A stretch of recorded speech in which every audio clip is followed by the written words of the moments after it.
There it is. Got it. Got it. We're on Jets Guru. We are live. We got it.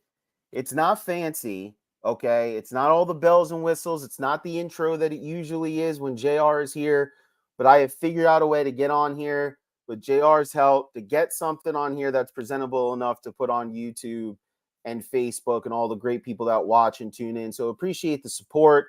Early afternoon podcast here on Jets Guru. Wanted to get this done. I wanted to talk about the 53-man roster. I wanted to talk about the summer that was the Jets and kind of wrap it up before we get to the season. Shout out to YouTube.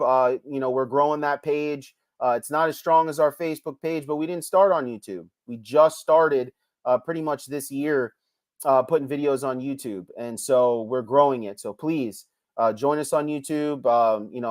Jump on YouTube, type in Jets Guru. You'll find us. Please share as well. Share on Facebook. That's the only way that we grow, right?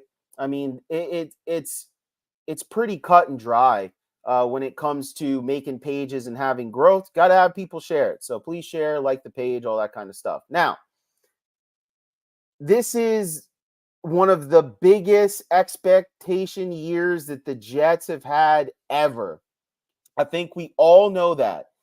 And there's a lot of criticism that comes with it. And I think when there's expectations set, when there's no prior history of those expectations being met, I think that's where you have the negative speak, you have the negative talk, these types of things that you see in the media that have started to come about, I would say really since Hard Knocks started.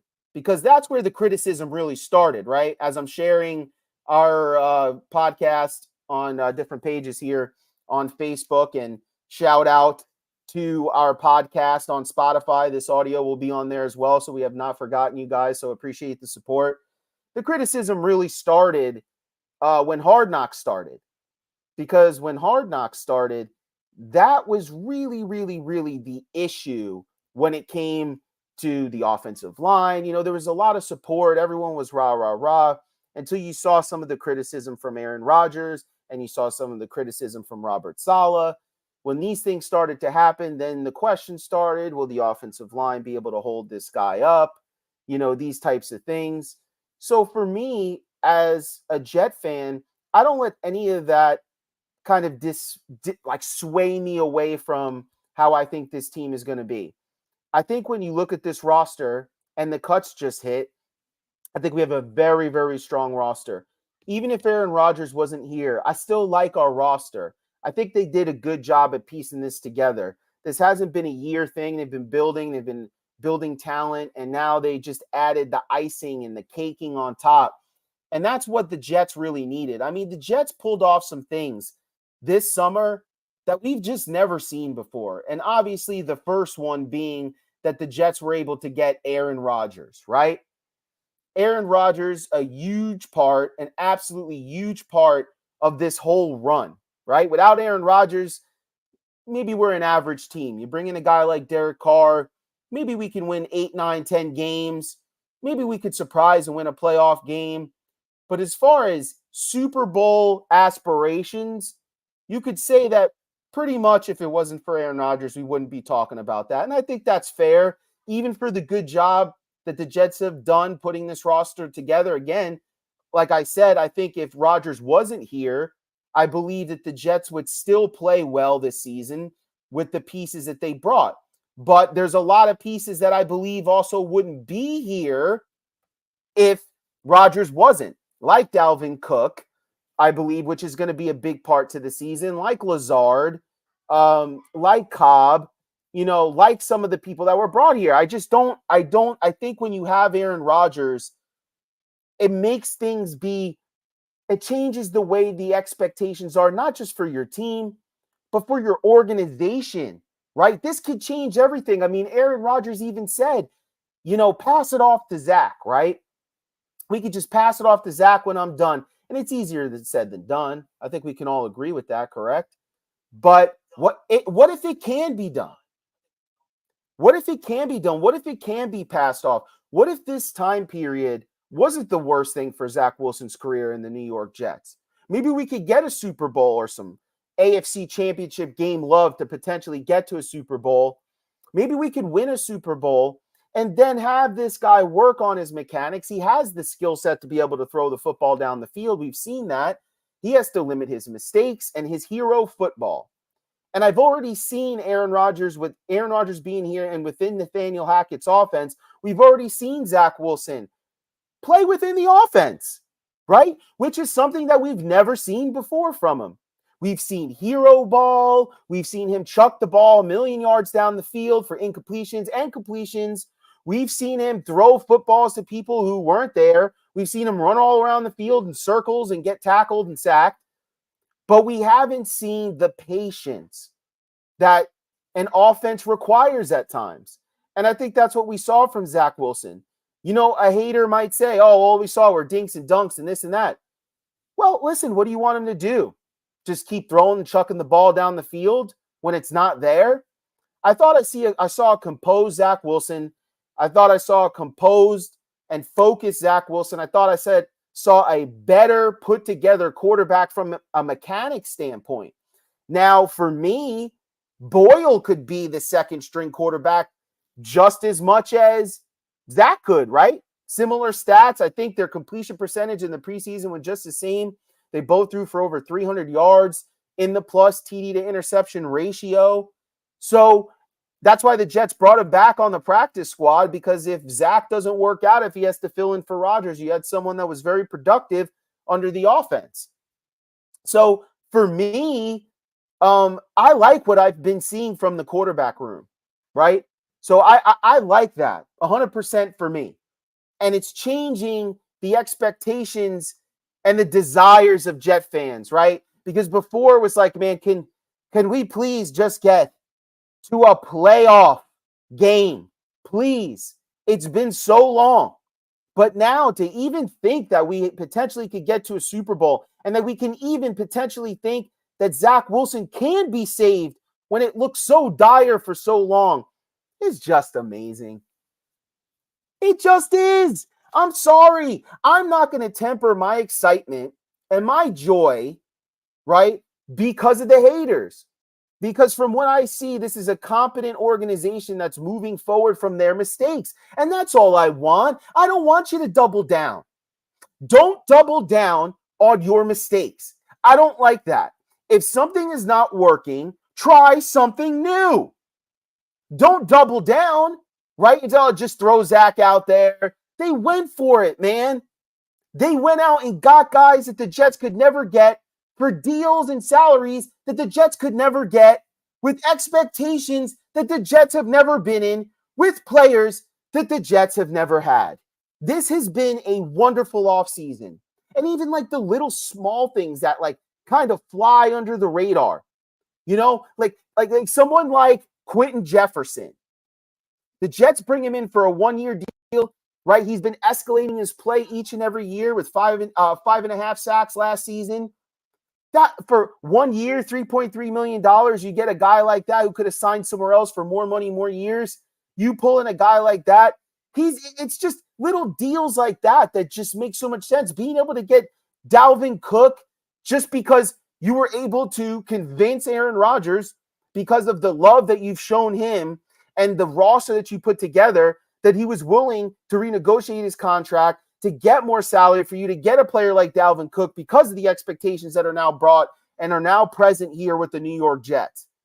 So for me, this excitement is just so good, man.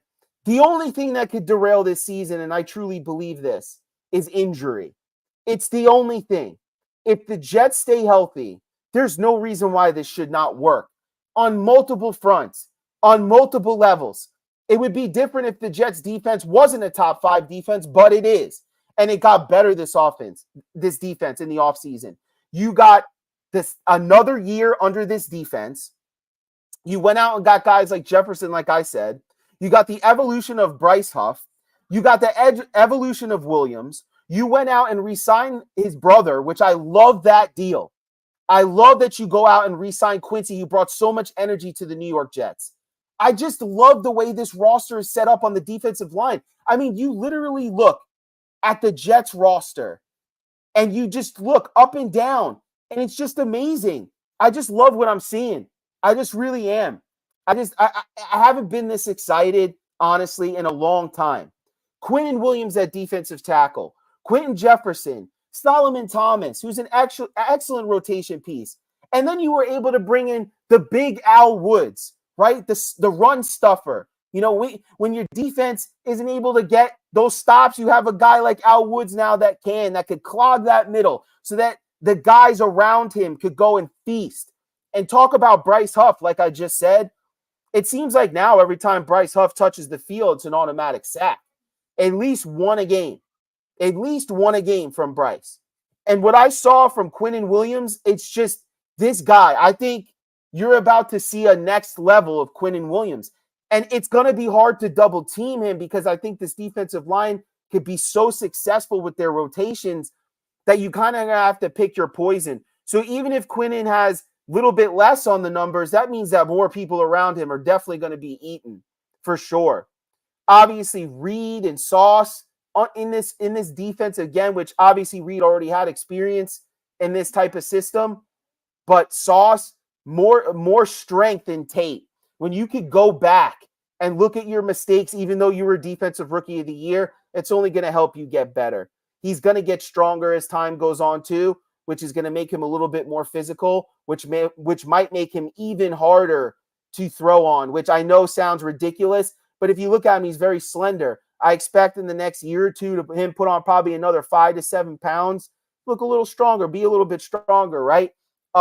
There's an evolution there that I think we haven't even seen. I don't even think we've seen the best of Sauce Gardner, which I think is weird to say considering how good he is right now. I just love the team. I really do. So let's go through it, right? Let's go through the 53-man roster a little bit. And obviously, there wasn't any major changes, right, with what happened. I wasn't really surprised about anything. You know, some people were freaking out about Kuntz getting cut. Do we have like 19 tight ends? We can't keep them all, guys. All right, but it's the same thing with the running backs. You know, everyone's crying about Knight. Knight, oh, I love Knight. Dude, we got a ton of running backs. This is great. This is why Joe Douglas was brought here, because of what he learned with the Ravens, because what he learned in the Eagles organization about building depth. And that's what he's done here by finding free agents, okay?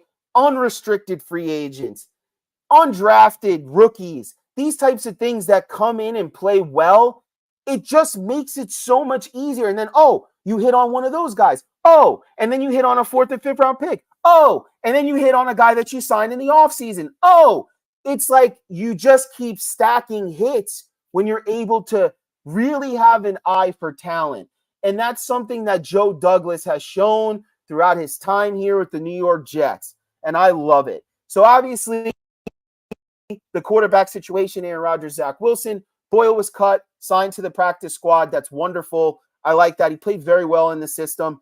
He's the type of guy that can kind of manage the system. And if you have a good running game, like let's say both of your guys get injured, you got Boyle to step in and he had to play for a little bit. You know, you got so many weapons that you wouldn't ask him to do too much. I like a guy like that. Retain his services.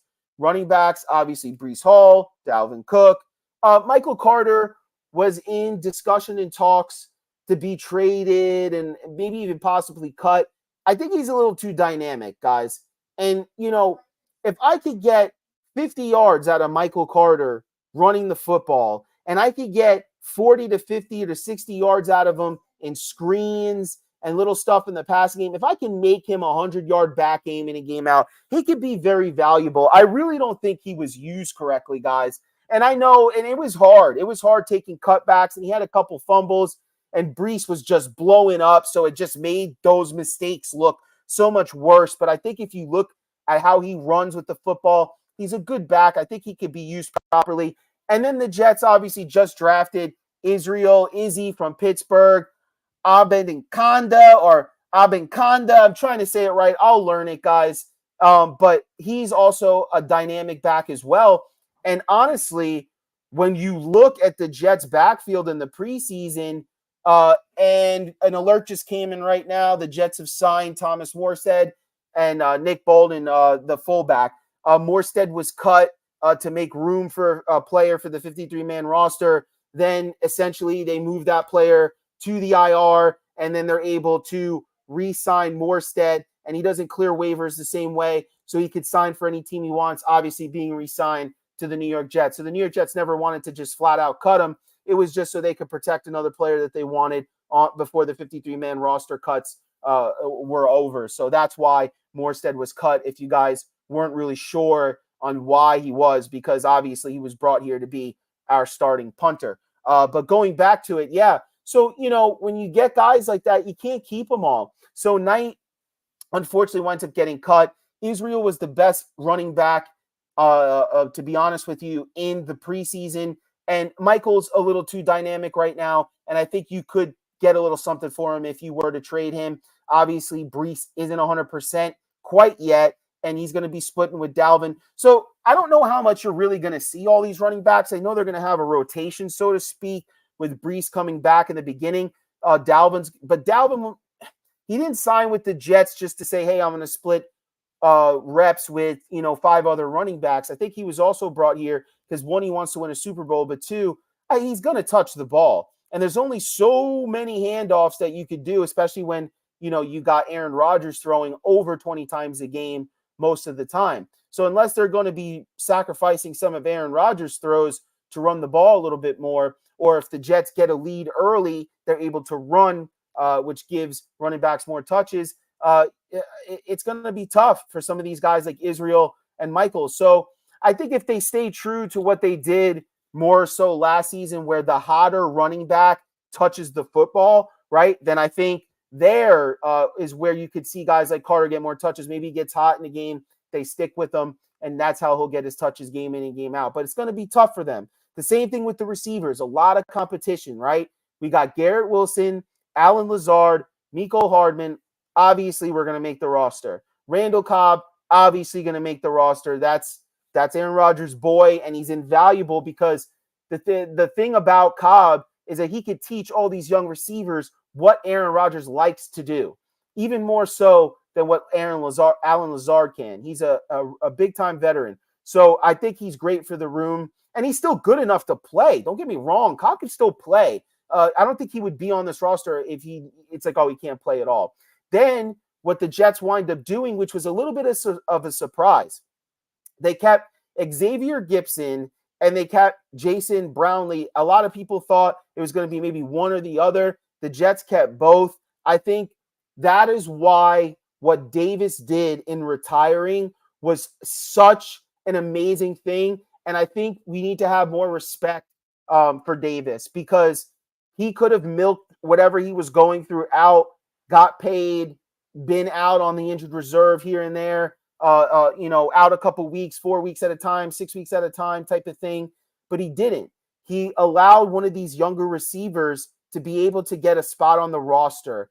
And I really hope that that's talked about more, because I really like Corey Davis, and he was good last year when he was called upon. I always saw Corey Davis getting a first down. He, especially early in the season, he did very well in critical situations. It just, he couldn't stay healthy. And obviously it's a little deeper than that with his injury history. And you can't rule out that he won't come back at some point if the Jets needed help and he was healthy enough.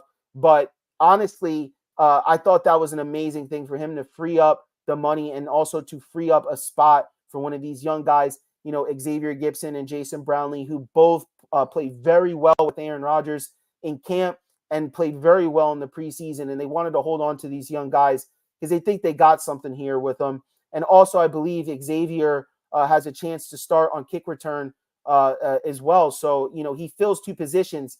That's why Alex was cut. The other receiver, I'm trying to get his name right here. I'll have it in a second for you guys. Alex Erickson, right? That's why he was cut. He was a punt returner, but Gipson also does too, and he's a better receiver in my opinion. So honestly, it's a win-win for the Jets. Andrew, thank you for the stars. I really appreciate it. If you guys didn't know, you could send stars to us. Right, if you look at the bottom of the comment section, there's a little shooting star. If you hit that, you can send us stars. It's a kind of way of donating to the page. And that's one way that we're able to get our t-shirt designs, which we have a t-shirt design that I posted on the page a couple days ago. It's called Williams and Williams. It's an amazing looking design. I can't wait to get it to you guys and show it to you guys pressed on a t-shirt. That'll be here in the next few weeks. So things like that help us be able to develop merch. So really appreciate it, Andrew. Thank you. But moving on, going to the tight end position, there was a bit of a surprise here because you have Tyler Conklin and CJ Uzama, which obviously you knew those guys were going to survive. Then Jeremy Ruckert had a very good camp. They're high on him. Obviously, he was going to survive. And then there was Kenny Yeboah and there was Kuntz.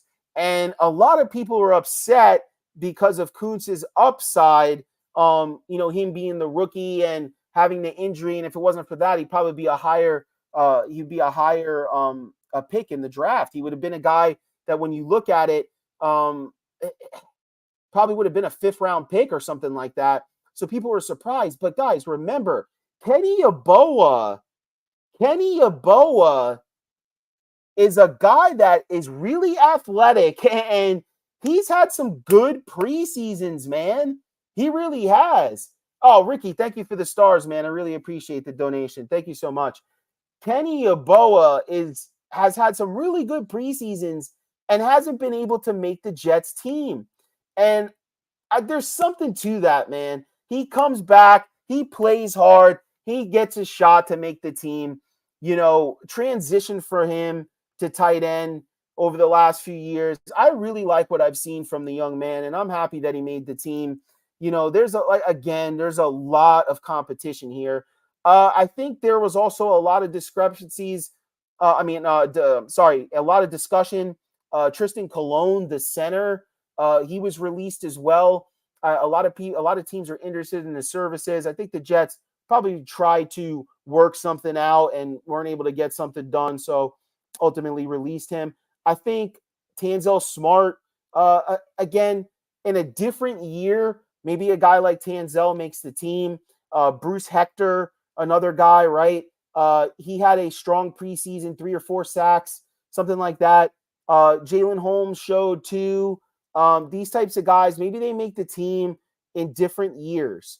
Brandon Echols is an NFL suspension. And obviously I explained how Thomas Morstead got cut and then just got signed as the show just went on now. So not a lot of big things going on. A lot of players that in previous years maybe would have made the team, but the Jets are a lot more talented, right, this time around. And so a lot of guys had to get cut that you maybe wanted to keep, maybe some fan favorites and such that you wanted to see play and make the team. But it is what it is. I'm happy with what we got. So you move to the offensive tackle position. Obviously, Dwayne Brown, Mekhi Becton, who has been stepping up more and more and just getting his feet under him. Very, very happy that he closed camp and he looked very good closing camp and in the games that he played and the time that he looked good. I'm excited about him. Max Mitchell still has some growth, but I'm glad that he's not forced into a starting role right now and he can really continue to learn. Same thing with Billy Turner. And yeah, Carter Ward, he was just drafted, so obviously he was going to make the team. Interior O-lineman, Connor McGovern, Joe Tippmann, Wes Schweischer, Laken Tomlinson, Vera Tucker. I don't think there's any surprises really there with the Jets interior and offensive tackles, right? So moving on to the defensive side, Quinnen Williams, Quentin Jefferson, Solomon Thomas, Al Woods. Again, Quentin Jefferson is a steal for getting him for a 1-year deal so he doesn't bog you down or anything like that. He's going to have probably a career year this year, honestly, with the talent that's surrounded around him. Solomon Thomas is a good rotational piece that knows the defense, played with Salah a long time. And then Al Woods, big man in the middle, which is very exciting because the Jets, that's what they get exposed a little bit last year was against the run. The Jets couldn't stop the run a little bit. And when they couldn't put the points up, kind of milked the clock away. And it just it's for me, I just love the move. Both those moves, Quentin Jefferson, Al Woods, very underrated moves, but I think they're going to show up. You're going to see these guys game in and game out. And that Jets defensive line was a little bit soft last year. It was very talented. Don't get me wrong. Jets defensive line was talented last year, but there was something missing. There were games where they just didn't show up. They weren't able to get to the quarterback. They weren't able to stop the run. Overall, they would stop the bleeding. They wouldn't let teams score on them. They were a very good defense, obviously, but I thought there was more. They could have got more there out of their talent. I think you add a guy like Quentin Jefferson and Al Woods to the rotation with a Carl Lawson that's going to be coming off that injury yet another year, and he's going to be healthy. The evolution of Bryce Huff. You go ahead and draft a guy like Will McDonald. Dude, yo, this line is stacked. This line is stacked, bro. I'm just sitting here reading off these names. I'm just getting excited, seriously. Defensive tackle, Quentin Williams, Quentin Jefferson, Solomon Thomas, Al Woods, Jonathan Franklin, Carl Lawson, dude, Jermaine Johnson, Will McDonald, Bryce Huff, Michael Clemens. Bro, are you kidding me? Find me another rotation in this league that's better than the Jets. You will not find it. From top to bottom, no way. You're not going to find it. From every rotational piece is a player that can go get it. I don't like cursing on this show, and I almost did. Because you seriously look at that defensive line, and I just see fresh bodies all day. Good luck to the offensive lines that are playing the Jets. And then when they actually get past the defensive line, you have to throw on Sauce and Reed. Good luck with that. Good luck. So let's move to the linebackers. C.J. Mosley, Quincy Williams, Jermaine Sherwood, Zaire Barnes, Chaz Surratt. You've got Jordan Whitehead at safety, Tony Adams, Adrian Amos, and Ashton Davis. Dude, I absolutely love what Tony Adams has done in camp. He's just done a great job just showing up, just making plays. He's been a fan favorite in camp, and that's why he made the team, and that's why I just look at this team. We're a little weak at linebacker, but you're going to have a weakness somewhere as a football team. You can't go out there and be lights out at every position. It's very hard to do. But I think the Jets have really locked down a lot of their position groups. You know, I love the energy that Quincy brings, and I love C.J. Mosley. He's a tackling machine. But with Sherwood, Zaire, and Chaz, it's hard to really say that it's a lockdown position. It's not. But I like what you could do with the defensive line and the secondary, that I think it really is going to help the linebacking crew. And so, again, that's the only weak position I really see with the football team. When you think about it, you got cornerback Sauce Gardner, DJ Reed. I really like Michael Carter, honestly, in the slot. Bryce Hall, Justin Hardy, I'm happy with that. Okay, just a couple years ago, Bryce Hall was our starting corner. Now we got Sauce Gardner and DJ Reed, dude. I mean, this is big-time talent change over the last couple of years. Greg Zuerlein, obviously the main man, Hennessy. You know, Greg Zuerlein, I was so happy the Jets retained his services. Another underrated sign. Us Jet fans know that when the Jets suck, they don't have a field goal kicker. It's very hard in this game, and we talked about this. You got to get points on the board, and this is why the Jets are going to be so good, right? And I'm going to tell you right now, and it's pretty simple, and it's just football. That's the way it goes. You have a great quarterback that his average per game, his average TDs, okay, per game are one of the highest ever in NFL history. You're almost guaranteed that Aaron Rodgers is going to throw 2 touchdowns a game. So that's 14 points. And that's not saying like, okay, he's going to have a really good game and throw for 3 touchdowns. But at minimum, you're going to get 2 touchdowns a game. The Jets had a very hard time even doing that, even getting close to that with some of their quarterbacks last year. Okay, that's not factoring any touchdowns by the running back. That's not factoring any stalled out drives. Now, here's the difference. Stalled out drives with Zach Wilson last year, Mike White, and all the guys, right, were stalled out at the 20, the 30, the 40 on their own side of the football. With the Jets, I think with Aaron Rodgers, what you're going to see is if the Jets are going to have stalled out drives, they're going to be at the 50, the 40, the 35, at the other team's side of the field. So what you're going to have is opportunities to be able to kick the football to get extra points. So if you could get two field goals a game by Zuerlein, and that's on an average day for Aaron Rodgers, because remember, he's giving you 2 touchdowns, and that's saying that the running backs aren't having any touchdowns at all. If you could get Greg Zuerlein 2 field goals a game, get him in position, right? You're going to be scoring over 20 points a game.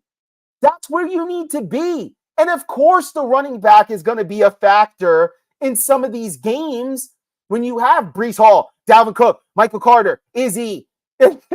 Like, it's going to be a factor. So the Jets most likely are going to average about 3 touchdowns a game, about 2 to 3 touchdowns a game, and about 2 to 3 field goals a game. The Jets are going to be, after week 4, my personal opinion, this is my putting my cards on the table here, are going to be a top 10 offense. Okay. And what's going to help that even more so on the flip side, removing the offense, is the defense. The defense is going to be able to stall out drives for the opposing offense, which is going to give the offense better field position. So now we factor in the Jets not starting from their own 20, but maybe starting from their own 35, their own 40. And you're telling me that Aaron Rodgers can't get you 20 yards, 30 yards to get you to a field goal position? Of course he can. So the Jets, I think Greg Zuerlein is going to be back on everybody's waiver on everybody's wire right now for fantasy football, because I think Greg Zuerlein is going to be back. He's going to have a ton of opportunities to kick the football because the Jets are going to have a good offense. So I love this team up and down and what they can do. I love the depth of this football team. I love the summer that the Jets have had. The Jets have had a very successful summer. I thought Hard Knocks was great. I didn't watch this week's episode. I watched that today. But I just love what I've seen. I love what Aaron Rodgers has been doing, talking to the young guys, really instilling a veteran presence, a presence of a guy who's been there before in the highest moments, a guy that's bringing a level of talent that most of these guys have not played with before. So for me, I love what I've seen this summer on Jets Drive and Hard Knocks and everything that's been coming out of it. I've loved to see the maturation process of Zach Wilson, not only in the way he's been acting and doing his interviews, but also how he's been asking questions. You see him by Aaron Rodgers, communicating constantly, and you could see his mechanics are a little bit more clean. I like what I've seen from Zach. Keep working. Remember, we're not going to see Zach Wilson for 2 years, right? Maybe he might fill in for a game or two. That's what we hope for, right? If at most. But 2 years. So he has plenty of time to keep working, keep growing. When it's his time, he'll only be like 26-ish years old. I'd love to start a new run with a 26-year-old quarterback when Rodgers is gone. Will it be done? A lot of people don't think it can be done. Who knows? Right now, I don't care. All I care about is Aaron Rodgers staying healthy, this team staying in good spirits, the fans being excited for once in their lives. And this is going to be a great, great season. I'm glad that we made it through most of the preseason and camp without having devastating injuries to every single player except for Clark, which was really a heartbreak. But I'm glad that guys like Tony Adams and such have stepped up. I'm very excited. This is probably the cleanest roster health-wise that we've started the season with in a long time. This is the best offseason we've had in a long time. The type of players we've brought in a long time. The structural tier of how everything has gone on in a long time. I also really enjoyed the draft. Back-to-back, very solid drafts, at least on paper. We'll see what guys like McDonald and Izzy and et cetera wind up doing, but I love what I've seen. So we're charged up and we're ready to go. Next week, we're going to be talking about the scheduling and talking about breaking down each game and seeing where we see the wins and losses based on the opponents we're playing. And then after that, the following week, it'll be game week, man. Buffalo, Monday night, just super excited. I'm not going to be at the game. Work starts up soon, man. This is why I need you guys to share the show so then maybe I could do this full time, right? But no, it's I have season tickets, so I'll be making the trips. So if you're at the games and you see me walking around, please don't hesitate. I'm a very personable person. Say hi, be like, hey, Guru. I'll turn around. Hey, what's up? Tell me your name. I probably know you. I've probably seen you and talked to you a million times on Facebook in the comment sections. I just haven't seen your face. Just say hi. Tell me who you are. Let's chat. Let's hang out. Let's talk Jets football.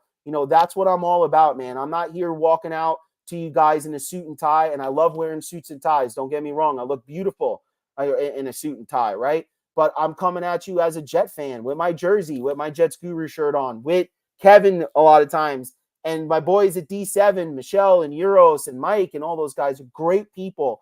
So get out there, get to a game, fill up those seats. Stop letting opposing fans grab your seats. Do what you can. You know what I mean? And if you need tickets, let me know. If there's a game I'm not going to, I'd love to help a Jet fan out and get him a better price than what you're going to get on Ticketmaster or any of these other StubHubs or anything like that. I really love the support. You guys have been supporting me for years. I appreciate it. Let's get some wins, man. This is going to be a great season. JETS, Jets, Jets, Jets. Guru out.